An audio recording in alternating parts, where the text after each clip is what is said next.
we have some developing news in Spain where Vinícius Jr.'s future at Real Madrid is in doubt. According to a report that just dropped by The Athletic this morning, the Brazilian star has informed Real Madrid that he does not want to renew his contract with Real Madrid while his relationship with Xabi Alonso remains unsettled.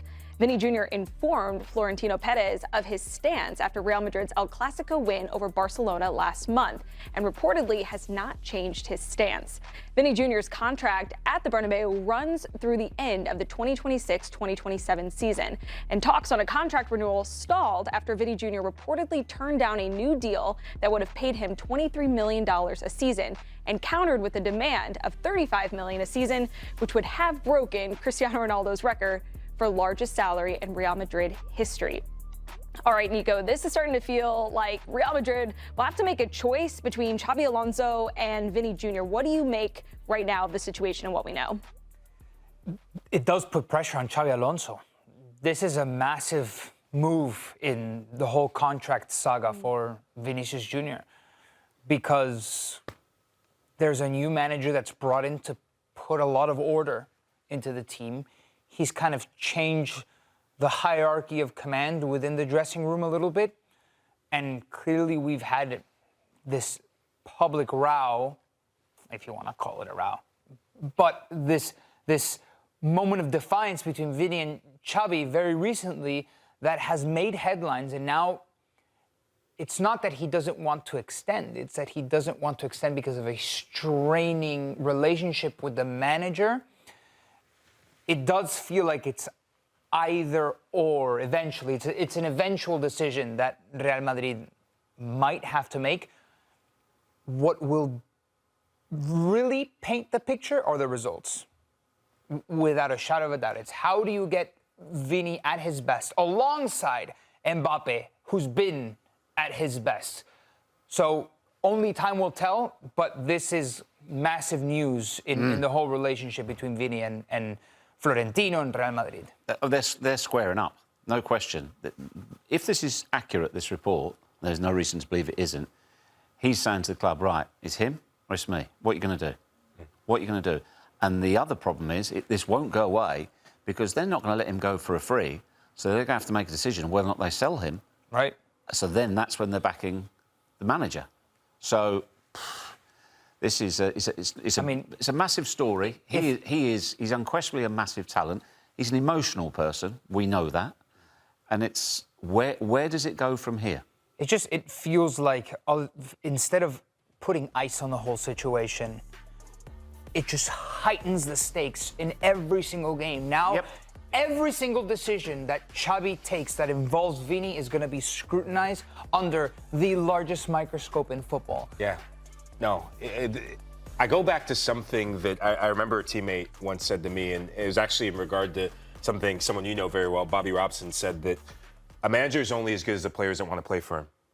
And right now, when I look at Xabi Alonso, and you guys talk about the results, El Clasico is one result, but Xabi Alonso's season is going to be defined with how well he can manage him. If there's a relationship, if it's even salvageable this season. Xabi Alonso's tenure is going to be decided by what trophies he wins at Real Madrid, and if he can get it done without Vini, Real Madrid will be able to move on past Vini. Getting the results is one thing, right?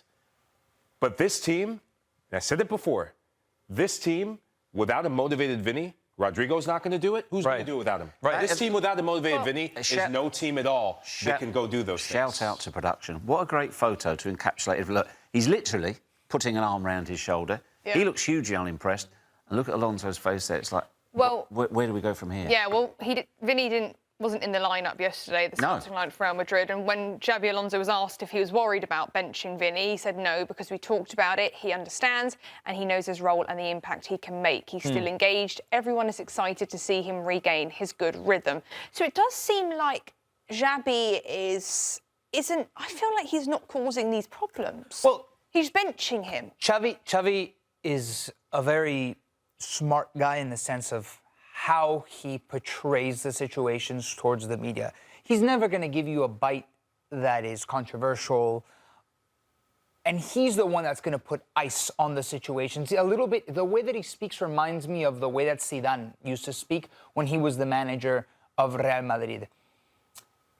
any difficult question tossed his way, he answered it in the most nonchalant, non-headliney way. And that's what you got to do when you're a Real Madrid manager, especially when you're dealt such a difficult hand. I think this is a very difficult, delicate man management situation that he's been thrust into. But he's been thrust into the situation in order to take care of these things that happen. So while you're managing this situation, how do you not lose the dressing room with the likes of other pillars, with Valverde, for example, who hasn't been having a great season, who's had a little bit of beef with the manager, right? Kind of putting him in his place. It's like, oh, you don't want to play right back? Then you're going to sit on the bench. It's a very, very tricky situation for Xabi Alonso. And the thing is that I don't know if the results, like you say, Lahoud, like I'm talking about not winning games, I'm talking about winning trophies, I hear what you're happen with Vini not playing well. Yeah, but you could also argue as well, this is off the back of an international break, how much he played, where he'd been, what he'd done. You know, it would be irresponsible of any coach to put a player out there who he didn't think was in top condition. So, right, on the eve of Champions League. Yeah, and also he could literally, again, if this is a player just spitting the dummy because he's not been selected, well, that's not a team player. I said, you know, he's an emotional guy, but at the same time, big players have big egos, and that's a good thing. He expects to be starting for Real Madrid. If Vini were to leave Real Madrid, where would he go? And surely, wouldn't that hurt his career? Depends where he goes and who can afford him is the answer to both of those. When you look at Vini Jr. right now, right, in terms of performances, El Clasico aside, I mean, you'd have to go 10 matches back to when he last scored a goal. I think that gets forgotten sometimes. And yes, he's a brilliant player. You talked about his talent, unquestioned. But this is worst performance in terms of goal scoring since, like, 4 or 5 years. So it leads me to Saudi Arabia or bust. If you're Real Madrid, that is the first thing I think of, because you're not going to let him go anywhere else in La Liga. He's not going to go to the Premier League, is he? But what a waste of a top talent if he goes there. Sorry. It's not his level of ability. The top player in the world. Yeah. He can't be there. Thanks for watching this video from Morning Footy. For all news and insights regarding leagues around the world like EFL, Serie A, and all UEFA competitions, both men's and women's, don't forget to sign up for Paramount+.